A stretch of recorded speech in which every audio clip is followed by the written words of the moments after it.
Hi, my name is Jason Vivori. I'm the collections manager at the Berkshire Museum. I'm here with Tim. Tim, do you want to say about yourself? Absolutely. Hi, I'm Tim Abbot. I'm a local historian, near resident of the Berkshires, just over the line in Connecticut, part of Rev 250, and working with many partners here in Berkshire County to highlight what the American Revolution meant in these communities. So where are we standing here? So we are standing on the site whereabouts Easton's Tavern stood, an important site on the road to revolution.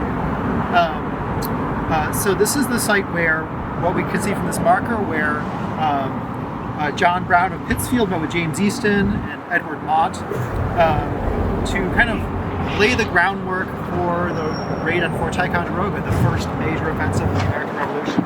And it's no accident that it happened in a tavern. This is the hub of social life in every community. In Pittsfield, this is where they would conduct town business as well as socialize, as well as get refreshment.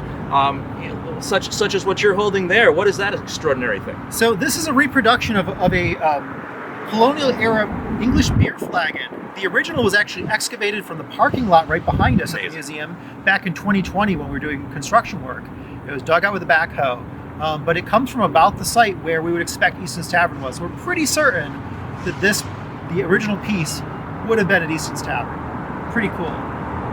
So let's set the stage. Tomorrow is May 1st, which is the anniversary of that meeting that was just referenced. This is weeks into the start of the armed conflict at Lexington and Concord. News of that has already reached Berkshire County.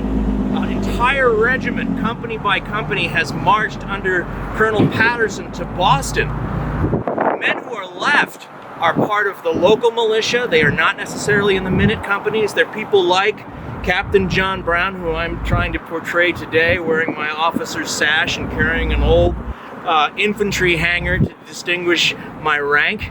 And they were well aware that this is a border country. And if the armed conflict spreads, Canada, the most recently added province of the British Empire, is of uncertain loyalty. In fact, John Brown was sent by the Massachusetts Provincial Congress just a couple months before up to Canada, to Montreal, to try and gauge the sentiment of the people there. Would they send delegates to the new Continental Congress? Were the indigenous people there inclined to support one side or the other? And he came back convinced that Canada was not warm for revolution, that the Native Americans there didn't have a particular dog in the fight, and that the forts at the narrow part of southern Lake Champlain, Ticonderoga and Crown Point, were vital to the security of Massachusetts Bay and the Berkshires. Not only because of their strategic location, which during the last French War was very evident, but because of the munitions that were there, the artillery that was there. In fact, they were very lightly guarded and in bad repair. There was only a small detachment from one British regiment there, the 26th Regiment of Foot. So Brown sent word back to the Provincial Congress saying this needs to be an immediate objective. Meanwhile, in Connecticut, similar conversations are happening. And so each province acts independently to support an effort to seize the forts.